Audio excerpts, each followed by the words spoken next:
Professor MH और आज के इस वीडियो में we will discuss HSC 12th standard का बुक कीपिंग एंड अकाउंटेंसी।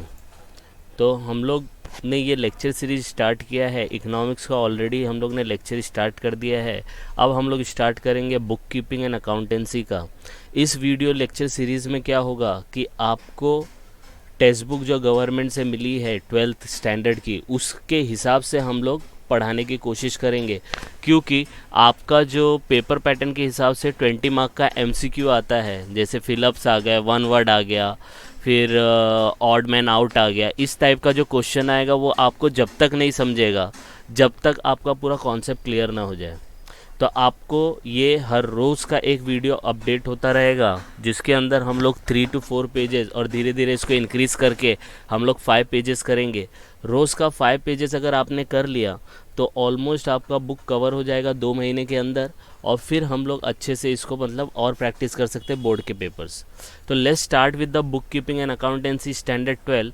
मैं आपको कहूँगा कि आप लोग भी बुक निकाल लीजिए और उसी के हिसाब से अगर हम पढ़ने की कोशिश करेंगे तो आपको भी ईजी लगेगा और अच्छा लगेगा। तो आप लोग ये बुक निकाल लीजिए और फर्स्ट पेज जो इसका है ओपन कर लीजिए। First page in the sense, जैसे ही आप बुक का पहला पेज टर्न करेंगे तो आपको ये दिखेगा, और स्टार्टिंग के बुक पे ही लिखा रहेगा book keeping and accountancy. Okay, और पेंसिल लेके बैठना, कुछ भी नोट आएगा तो आप वहाँ पे उसको थोड़ा सा लिख सकते हो, जिससे आपको ग्रिप आ जाए कि ये टॉपिक का मतलब क्या है, ये वर्ड का मतलब क्या है। तो सबसे पहले हम लोग देखेंगे कि बुक कीपिंग का मतलब क्या होता है। पहले ये सब्जेक्ट को समझने की कोशिश करेंगे, फिर अंदर का मटेरियल समझने की कोशिश करेंगे। जब हम ये समझ लेंगे तो हम लोग को अंदर का भी मटेरियल समझ में आने लगेगा। सबसे पहले बुक कीपिंग, नाम से ही लग रहा है बुक कीपिंग। यहाँ पे बुक का मतलब आपका जितना भी अकाउंट से रिलेटेड है। अब बुक कीपिंग है, बुक मतलब जो आप लोग पता है, बुक है, टेक्स्ट बुक है, नोटबुक है, जो भी है उसको कीप मतलब रखना होता है। तो बिज़नेस में बुक कीपिंग का मतलब क्या होता है कि बिज़नेस में आपने जो भी परचेज़ किया, जो भी सेल्स किया, जो भी पेमेंट किया, जो भी आपने पैसा लिया दिया, जो भी है उसको रिकॉर्ड मेंटेन करना। रिकॉर्ड मेंटेन को हम लोग क्या बोलते हैं? रिकॉर्ड मेंटेन करने को क्या बोलते हैं हम लोग? बुक कीपिंग बोलते हैं। तो कोई भी अगर आपसे पूछे कि बुक कीपिंग का मतलब क्या होता है, तो बुक कीपिंग का मतलब होता है अपनी सब ट्रांजैक्शन को, चाहे वो परचेज़ की ट्रांजैक्शन हो, सेल्स की हो, पैसे लेने की हो, पैसे देने की हो, उनको रिकॉर्ड करना है, उसको हम लोग बोलते हैं बुक कीपिंग। आई बात समझ में? तो बुक कीपिंग का मतलब समझ में आया। तो बुक कीपिंग का मतलब होता है डे टू डे ट्रांजैक्शन को रिकॉर्ड करना, डे टू डे ट्रांजैक्शन को लिखना, that is called book keeping. अब अकाउंटेंसी क्या होता है? अकाउंटेंसी का मतलब होता है जो आपने ये बुक कीपिंग रखा ना, बुक में लिख के रखा। जैसे आप कॉलेज जाते हो, रोज़ का जाते हो, रोज़ आप लोग जो भी कॉलेज में लेक्चर्स होते हैं उसको रिकॉर्ड रखते हो ना, आज ये लेक्चर हुआ तो इसमें ये पढ़ाई की है ना, तो that is called book keeping. आ रही बात समझ? तो रोज़ रेगुलर कॉलेज जाते हो, रोज़ जो लिखते हो that is called book keeping. Book में लिखते हो कि नहीं लिखते हो? ठीक है। अब अकाउंटेंसी क्या होता है? अब बुक में लिख लिया, अब एग्ज़ाम आएगा तो उसमें से देख देख के पढ़ के आप पेपर देने जाओगे, तभी तो आपको समझ में आएगा ना कि 12th में आपको कितना मिलेगा। आपने बुक अच्छे से मेंटेन किया होगा, उसको पढ़ के गए होंगे और फिर एग्ज़ाम दिया होगा, तभी आपका नंबर अच्छे आएंगे। तो अकाउंटेंसी क्या होता है कि बुक कीपिंग के बाद अकाउंटेंसी होता है। आप फिर क्या करते हो? फाइनेंशियल स्टेटमेंट बनाते हो, ट्रेडिंग अकाउंट बनाते हो, पीएनएल बनाते हो, बैलेंस शीट बनाते हो। उसको बनाने के बाद आप डिसाइड करते हो कि कंपनी के अंदर प्रॉफिट हुआ था, लॉस हुआ था, कंपनी की क्या पोजीशन है मार्केट में, वो सब पता चलता है। That is called accountancy. तो आप इसको कैसे याद रखना है? आपको ऐसे याद रखना है कि भाई हम लोग ने 12th की क्लास के लिए जो कॉलेज में हम लोग गए थे, तो कॉलेज में रेगुलर बेसिस पे गए थे। अब रेगुलर बेसिस में जाने के बाद हम लोग ने क्या किया, वहाँ पे जितने भी लेक्चर्स हुए उनका सबका रिकॉर्ड मेंटेन किया, बराबर है। That is called book keeping. अब बुक कीपिंग के बाद हम लोग ने क्या किया, वही बुक से हम लोग ने पढ़ के एग्ज़ाम दिया, तो उससे हम लोग के अच्छे मार्क्स है, राइट। तो दैट इज़ कॉल्ड अकाउंटेंसी। तो कंपनी में भी ऐसे ही होता है कि आप पहले डे टू डे ट्रांजैक्शन को रिकॉर्ड करते हो, क्या करते हो? रिकॉर्ड करते हो, और उसके बाद क्या करना है, उसके बेसिस पे आपको प्रॉफिट एंड लॉस अकाउंट बनाना है, बैलेंस शीट बनानी है, और फाइंड आउट करना है कितना प्रॉफिट और कितना लॉस कमाया। समझ में आया? ये 2 मिनट में आपको 3 मिनट में समझ में आ गया होगा बुक कीपिंग और अकाउंटेंसी का मतलब। अब हम लोग आगे बढ़ते हैं कि सिलेबस में क्या है। तो सिलेबस के अंदर देखो ये सब दिया है कि भाई आपका जो टॉपिक है पहला वो पार्टनरशिप होगा, जिसके अंदर ये सब रिकॉर्ड दिया है कि भाई पार्टनरशिप का मीनिंग देखेंगे, फीचर्स देखेंगे, फिर वो कौन से एक्ट के हिसाब से चलता है उसके बारे में देखेंगे, पार्टनरशिप डीड के बारे में देखेंगे, फिर पार्टनरशिप डीड नहीं होगा तो क्या करना पड़ता है, कैपिटल अकाउंट के बारे में सीखेंगे, फाइनल अकाउंट के बारे में सीखेंगे, फिर एडजस्टमेंट बहुत सारे आएंगे उसके बारे में सीखने की कोशिश करेंगे, फिर ट्रेडिंग अकाउंट, पीएनएल अकाउंट ये कैसे बनाया जाता है उसके बारे में सीखने की कोशिश करेंगे, ठीक है। And how to find out the financial result, यही बताया ना मैंने अभी। आपने बुक कीपिंग किया, रोज़ रेगुलर क्लास गए, कॉलेज गए, वहाँ पे बुक में रिकॉर्ड रखा, फिर उसके बेसिस में आपने पढ़ाई की और फिर एग्ज़ाम दिया, फिर तो पता चलेगा ना आप पास हो रहे, फेल हो रहे कि टॉप किया। That is called financial result. तो बिज़नेस वाले भी ऐसे ही करते हैं, रोज़ का day to day business transaction को रिकॉर्ड करते हैं और फिर एंड में, ईयर एंड में फिर देखते हैं कि हमारी पोजीशन क्या है। समझ में आया? तो ये पहला चैप्टर था। इसके बाद आपका account for non profit concern का आएगा, फिर पार्टनरशिप में एडमिशन, रिटायरमेंट, दैट आएगा, ये आपका पोर्शन है। आई बात समझ में? फिर डिसोल्यूशन ऑफ फर्म आएगा, बिल ऑफ एक्सचेंज आएंगे, issue of company, issue of shares आएंगे, एनालिसिस ऑफ फाइनेंशियल स्टेटमेंट आएगा, फिर अकाउंटिंग आएगा, टैली वैली के बारे में बताया जाएगा। तो ये आपका पोर्शन हो गया। अब आप देख लेते हैं इंडेक्स के बारे में, वही जो सिलेबस में दिया है। तो आपको इन टोटल 10 चैप्टर्स हैं। कितने चैप्टर्स है? 10। और हम लोग का पहला चैप्टर कौन सा है? पार्टनरशिप और पार्टनरशिप फाइनल अकाउंट। तो हम लोग यही देखने की कोशिश करेंगे कि पार्टनरशिप और पार्टनरशिप फाइनल अकाउंट कैसे बनाया जाता है, ठीक है। तो लेट्स स्टार्ट विद पार्टनरशिप। तो पार्टनरशिप का जो पहला है, आप लोग भी निकाल लो, फर्स्ट पेज पे आ जाओ। यह आपका फर्स्ट पेज है, देखो दिया है फर्स्ट पेज। तो फर्स्ट पेज पे आ जाओ। अब हम लोग देखेंगे पार्टनरशिप का मतलब क्या है। तो ये इंट्रोडक्शन टू पार्टनरशिप और पार्टनरशिप फाइनल अकाउंट, ठीक है। तो इंट्रोडक्शन पे आ जाते हैं। तो अब देखो, जैसे एग्जांपल के तौर पे आपने कोई बिज़नेस स्टार्ट किया, इंडिविजुअल, समझो कोई है मिस्टर ए है, ए ने बिज़नेस स्टार्ट किया, ए ही बिज़नेस रन करता है, वड़ा पाव का बिज़नेस है एग्जांपल के तौर पे। अब वड़ा पाव का बिज़नेस है, खुद ही बंदा मटेरियल लेके आता है, खुद ही आटा लेके आता है, बेसन लेके आता है, आलू लेके आता है, सब लेके आता है, खुद ही वड़ा पाव बनाता है और बेचता है, राइट। तो उस बंदे को हम लोग क्या बोलेंगे? Sole proprietorship. क्या बोलेंगे? सोल प्रोप्राइटरशिप बोलेंगे। मतलब जो बंदा खुद ही करता है, खुद ही काम करता है, दूसरे का हेल्प नहीं लेता है, उसको हम लोग सोल प्रोप्राइटर बोलते हैं। मतलब इसके अंडर में काम करने वाले लोग रहेंगे, इसके अंडर में काम करने वाले लोग रहेंगे, लेकिन यही बंदा है जो डिसीजन लेता है, एक ही बंदा है, उसको हम लोग क्या बोलते हैं? Sole proprietorship. अब इससे क्या होगा? सोल प्रोप्राइटर अगर एक ही बंदा है तो बिजनेस में वो पैसा भी कम लगाएगा। तो लिमिटेड कैपिटल, कैपिटल मतलब जो बिजनेस में पैसा लगाते हैं वो। फिर मैनेजरियल एबिलिटी, बिजनेस को मैनेज करने के लिए भी वो लिमिटेड मैनेज कर पाएगा, क्योंकि एक ही बंदा क्या क्या देखेगा, राइट। तो सोल प्रोप्राइटर में क्या होगा? पैसा भी कम लगता है। फिर मैनेजरियल एबिलिटी, बिजनेस को मैनेज करना भी उसकी एबिलिटी जो लिमिटेड हो जाएगी, वो खुद पूरा प्रॉपरली मैनेज नहीं कर पाएगा। फिर अनलिमिटेड लायबिलिटी, अनलिमिटेड लायबिलिटी का मतलब होता है जैसे कोई प्रॉब्लम आया, कोई लॉस हो गया, तो यही बंदा उसको झेलेगा ना, अकेला वही बंदा झेलने वाला है। आई बात समझ में? तो ये हो गया अनलिमिटेड लायबिलिटी। स्टेबिलिटी नहीं है, अगर ये बंदा बीमार पड़ गया तो वड़ा पाव का बिजनेस कौन चलाएगा? वही अकेला चलाने वाला था, वही बीमार पड़ गया तो कौन चलाएगा? तो स्टेबिलिटी नहीं आती है। स्टेबल मतलब बिजनेस को एक तरीके से रन करने के लिए, तो वो बंदा बीमार पड़ गया तो और कौन करेगा? फिर एब्सेंस ऑफ स्पेशलाइजेशन, एक ही बंदा क्या क्या करेगा, वड़ा पाव भी बनाएगा, बेचेगा भी, तो स्पेशलाइजेशन नहीं आता है। जब 2 से 3 लोग रहते हैं ना एक साथ, तो स्पेशलाइजेशन आ जाता है। आई बात समझ में? तो ये सब प्रॉब्लम की वजह से क्या हो गया, ज़रूरत पड़ने लगी कि भाई एक बंदे का काम नहीं है, एक बंदे का काम नहीं है, हम लोग को 2-3 बंदों की ज़रूरत पड़ेगी। तो 2-3 बंदों की ज़रूरत पड़ेगी तो हम लोग क्या करें? मिस्टर ए ने मिस्टर बी को भी बुलाया, मिस्टर सी को भी बुलाया, ऐसे करके 2-3 लोगों को बुलाया, बी और सी को भी बुलाया।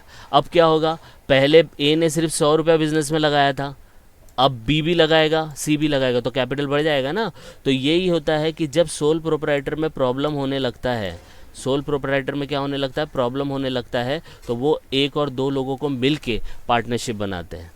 तो जब 2 या 2 से ज़्यादा लोग आके मिल के रन करते हैं बिजनेस को, 2 या 2 से ज़्यादा, तो इधर देखो 2 और मोर पर्सन कम टुगेदर आते हैं और बिज़नेस को रन करते हैं, तो उसको क्या बोलते हैं? पार्टनरशिप।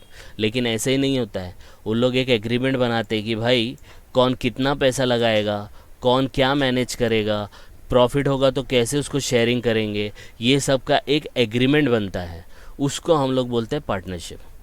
तो इन शॉर्ट बोलने का मतलब है जब दो लोग या दो से ज़्यादा, टू और टू से ज़्यादा लोग अगर मिल के बिज़नेस को चलाते हैं, अगर एक ही बंदा चलाएगा तो उसको क्या बोलेंगे, सोल प्रोप्राइटर बोलेंगे। जब एक बंदे के साथ और बंदे आ जाए या दो से ज़्यादा हो जाए तो जो बिज़नेस रन होता है उसको क्या बोलेंगे, पार्टनरशिप बोलेंगे।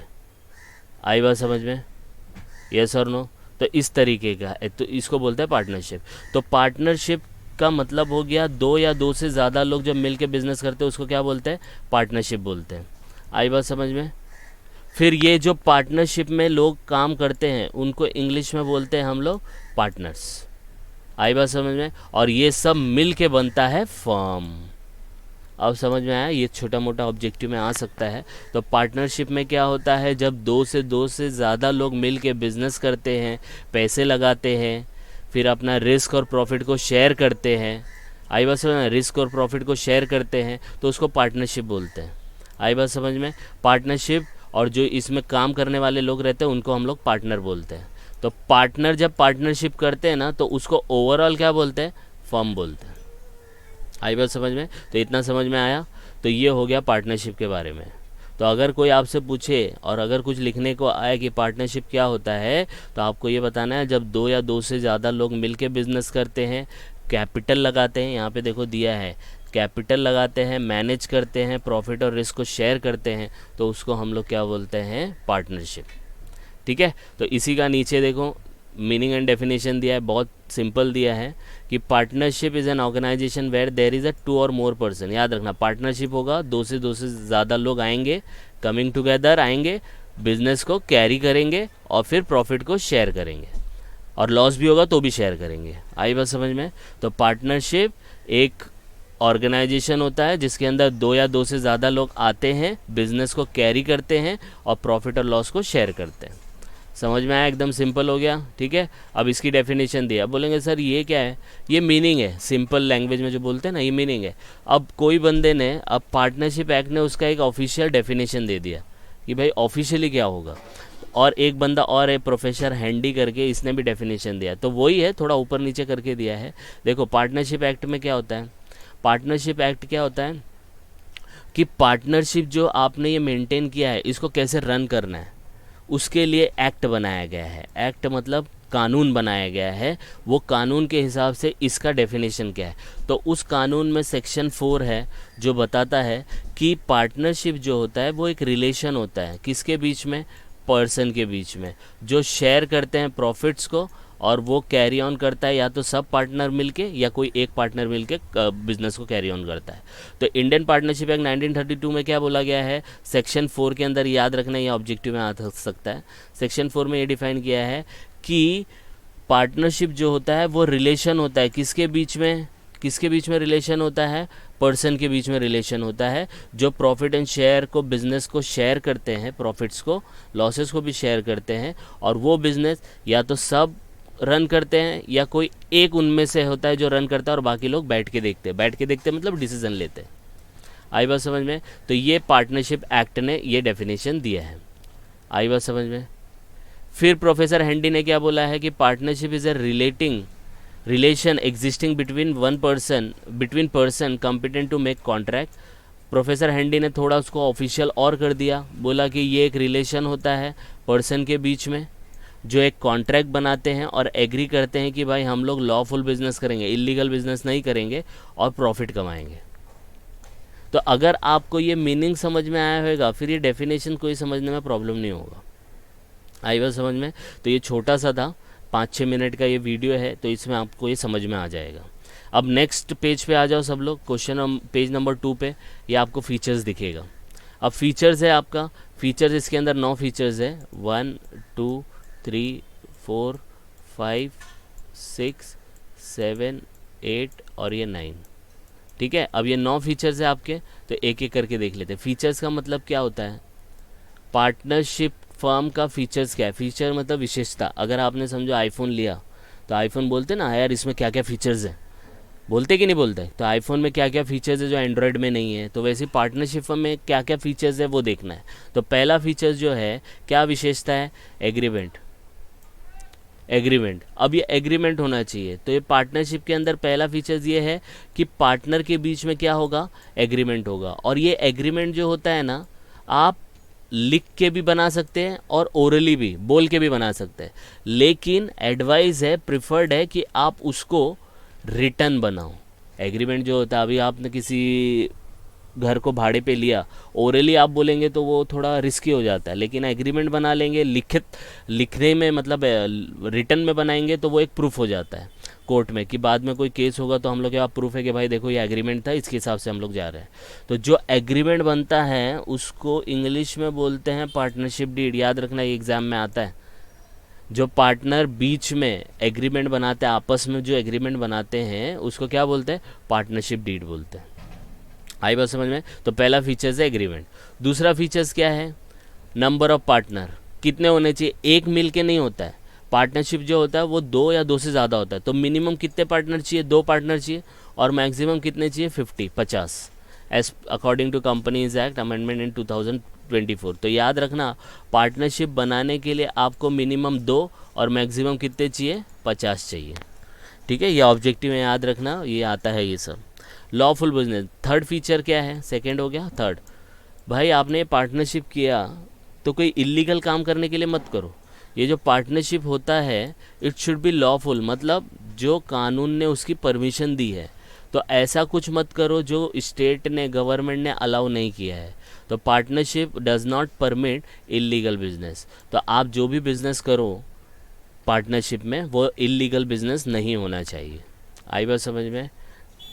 फोर्थ फीचर है sharing of profit and losses. बना लिया ना एग्रीमेंट, बता भी दिया, स्टार्टिंग में ही आया देखो कि भाई हम शेयर करेंगे प्रॉफिट एंड लॉस, इधर दिया है ना, शेयर प्रॉफिट एंड लॉस, देखो। ठीक है, तो हम लोग शेयर करेंगे, तो क्या, चाहे प्रॉफिट हो चाहे लॉस हो, हम लोग शेयर करेंगे जो एग्रीमेंट में बोला जाएगा। ठीक है, रेशियो जो दिया होगा ना एग्रीमेंट में, जो रेशियो दिया होगा उसके हिसाब से प्रॉफिट शेयर करेंगे। बोलेंगे इक्वल, इक्वल बांटेंगे। अगर बोलेंगे 70% 30%, तो 70-30% बांटेंगे। कोई भी रेशियो एग्रीमेंट में दिया होगा वो रेशियो हम लोग फॉलो करेंगे। लेकिन अगर एग्रीमेंट में साइलेंट, एग्रीमेंट में रेशियो नहीं दिया है, तो हमेशा याद रखना इक्वल, ऑब्जेक्टिव में आता है। अगर एग्रीमेंट में रेशियो नहीं दिया है कि प्रॉफिट एंड लॉस कैसे शेयर करे पार्टनर के बीच में, तो हमेशा हाँ क्या लेने का, इक्वल। इक्वल को और इंग्लिश में बोलते हैं 1:1। याद रखना, ये ऑब्जेक्टिव में बहुत इंपॉर्टेंट है। ठीक है, 1:1 याद रखने का, ये इक्वल याद रखने का। ठीक है, नेक्स्ट आपका फीचर्स है वो है अनलिमिटेड लायबिलिटी। अनलिमिटेड लायबिलिटी का मतलब क्या होता है कि कोई भी अगर लॉस हो या किसी को पेमेंट करने आए, तो आपको अपना पास से भी पेमेंट करना पड़ेगा। मतलब इसमें क्या होता है कि अगर समझो कोई लॉस हो गया, तो पार्टनर को अपनी जेब से भी पैसा देना पड़ता है, till the last rupee in their pocket. मतलब अगर बिजनेस में पैसा नहीं है तो अपने घर पे से लेके आओ, इसका ये मतलब होता है। तो अनलिमिटेड लायबिलिटी का मतलब होता है कि अगर किसी को पैसा पे करना है और बिजनेस में उतना पैसा नहीं है, तो पार्टनर को अपने घर से लाना पड़ेगा। आई बात समझ में? अगर उसी दौरान किसी पार्टनर ने बोला भाई मेरे पास तो पैसा नहीं है, मैं कंगाल हो गया, हाँ मैं कंगाल हूँ, मेरे पास मतलब मेरे पास इतना पैसा नहीं है, तो फिर जो सॉल्वेंट पार्टनर हो गए, यहाँ पे गलत ये हुआ है, यहाँ पे ये इंसॉल्वेंट है, सॉल्वेंट नहीं है, इंसॉल्वेंट। इंसॉल्वेंट मतलब कंगाल। किसी पार्टनर ने बोला मैं कंगाल हो गया, तो याद रखना उसका जो भी शेयरिंग होगा वो कौन पे करेगा, जो बाकी जो रहेंगे ना वो लोग पे करेंगे। तो जो इंसॉल्वेंट पार्टनर होंगे कंगाल, उसका भी शेयरिंग कौन पे करेगा, जो सॉल्वेंट पार्टनर होंगे वो। ये भी इसका एक फीचर्स है। तो इसलिए जो भी पार्टनर आप लो ना, तो वो अच्छा पार्टनर होना चाहिए। रजिस्ट्रेशन नेक्स्ट आता है। जो भी आपने पार्टनरशिप बनाया उसको रजिस्ट्रेशन करना कंपलसरी है महाराष्ट्र में, याद रखना। फ्रॉम 1 अप्रैल 2005 से कंपलसरी है। बाकी स्टेट में कंपलसरी नहीं है, लेकिन महाराष्ट्र में कंपलसरी कर दिया है। और according to Indian partnership act 1932 registration करना ऑप्शनल है। अब बोलेंगे सर यहाँ कंपलसरी बोला है, यहाँ ऑप्शनल बोला है। तो महाराष्ट्र के अंदर अगर आपने कोई पार्टनरशिप किया तो उसका रजिस्ट्रेशन कंपलसरी है। लेकिन जो ये एक्ट है ना, जो एक्ट के हिसाब से हम लोग इसका अकाउंटिंग करेंगे उसमें बोला है कि भाई ऑप्शनल है, करो तो करो, मत करो, इट्स ओके। लेकिन जब आप रजिस्ट्रेशन करते हो ना, तो रजिस्ट्रेशन करने का मतलब होता है कि आपका जो नाम है ना पार्टनरशिप का, वो उसके रजिस्ट्रार के पास चला जाता है।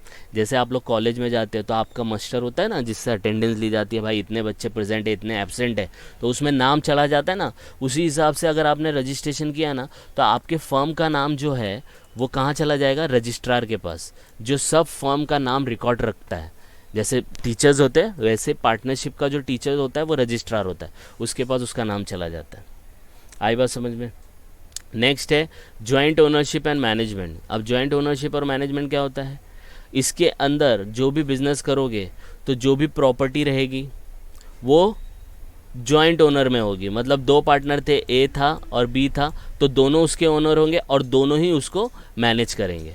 आ रही है बात समझ में। तो यहाँ पे बोला है jointly responsible for the management of the firm. भाई जो भी डिसीजन लेना दोनों मिलके करो, क्योंकि दो पार्टनर है। अगर एक होता वो सोल प्रोप्राइटर रहता तो वो तो खुद ही मैनेज करता, राइट। तो जॉइंट ओनरशिप एंड मैनेजमेंट होता है बाय बोथ। प्रिंसिपल और एजेंट, ये बहुत इंपॉर्टेंट है। Each partner works in two fold capacity, principal और एजेंट। अब इसका मतलब क्या है, partner act as a principal of the firm with outsider and with other partner he act as an agent. ये बहुत इंपॉर्टेंट सेंटेंस है। अब पार्टनर कौन है, ए और बी है, और फर्म है आपकी ए बी एन कंपनी, बराबर है। तो जब पार्टनर ए कुछ काम करेगा, ठीक है, बी के लिए, बी नहीं आया तो ए काम करेगा, तो ए बी के लिए जो काम करेगा एज ए एजेंट के तौर पे काम करेगा। भाई तू नहीं आया, एक काम करता हूँ मैं, तेरा काम कर देता हूँ। तो ए अगर बी के लिए काम करेगा, क्योंकि दोनों पार्टनर है ना, तो उसको हम लोग बोलेंगे ए एजेंट के तौर पे काम कर रहा है। लेकिन अगर ए जो है वो फर्म के नाम पे काम करती है, तो वो फिर उसका प्रिंसिपल कहलाया जाएगा। इसका मीनिंग समझो। इसका मतलब ये है कि जब दो पार्टनर हैं, हाँ दो पार्टनर हैं, कौन कौन से पार्टनर है, ए और बी है, बराबर है। जब ए काम करेगा, फर्म के लिए भी काम कर सकता है और अपने पार्टनर के लिए भी। अगर पार्टनर नहीं आया तो बी का भी जो काम है वो भी ए करेगा ना। तो जब ए फर्म के लिए काम करेगा तो उसको प्रिंसिपल बोलेंगे, क्योंकि वो पूरे फर्म के लिए काम कर रहा है। लेकिन जब वो बी के लिए काम करेगा ना, तो उसको प्रिंसिपल नहीं बोलेंगे, उसको एजेंट बोलेंगे। इसका एग्जाम्पल मैं देता हूँ कॉलेज का। कॉलेज में प्रिंसिपल होता है। अगर प्रिंसिपल ने कोई डिसीज़न लिया वो पूरे कॉलेज को बेनिफिट पहुँचाएगा, तो ही इज़ ए प्रिंसिपल। लेकिन प्रिंसिपल ने किसी एक स्टूडेंट के लिए काम किया, तो उसको बोल सकते हैं ना कि भाई ये तो भाई इसके एजेंट के तौर पे काम कर रहा है, इसके ऊपर ज़्यादा ध्यान दे रहा है, हम लोग के ऊपर ध्यान ही नहीं दे रहा है। लेकिन अगर वो प्रिंसिपल ने पूरे कॉलेज के बेसिस पे डिसीज़न लिया तो उसको प्रिंसिपल कहा जाएगा। लेकिन उसने किसी एक स्टूडेंट को ध्यान में रख के डिसीज़न लिया तो फिर उसको एजेंट कहा जाएगा। तो एजेंट का मतलब होता है जब आपका फोकस सिर्फ एक या दो लोगों के ऊपर रहेगा तो एजेंट है, और अगर पूरे ऑर्गेनाइजेशन पे, पूरे फर्म पे, पूरे कॉलेज पे रहेगा तो आप प्रिंसिपल माने जाओगे। आई बात समझ में। तो ये हो गया principal. Last part dissolution. Dissolution मतलब बंद करना, बिजनेस को डिसॉल्व होता है। तो अगर पार्टनर चाहते हैं कि भाई वो फर्म को डिसॉल्व कर दे तो 14 डेज़ का नोटिस पीरियड देने का, ये एग्जाम्पल याद रखना, 14 दिन का नोटिस देना पड़ेगा और आप फर्म को बंद कर सकते हो। और फर्म कैन डिज़ोल्व कब होता है, कोई मर गया, कोई रिटायर हो गया या कोई इंसॉल्वेंट हो गया तो आप डिसोल्यूशन के लिए जा सकते हो। बस ये याद रखना, डिसोल्यूशन के लिए 14 दिन का नोटिस पीरियड देना ज़रूरी है। तो आज हम लोग पेज नंबर 1 और 2 ही करेंगे। फिर नेक्स्ट वीडियो में जब मिलेंगे तो हम करेंगे पेज नंबर 3 पे जो है partnership deed. By the time आप जब इसको गो थ्रू करो और कुछ डाउट आएगा तो आप कमेंट करके बता सकते हैं। And please like and subscribe for more videos. Thank you.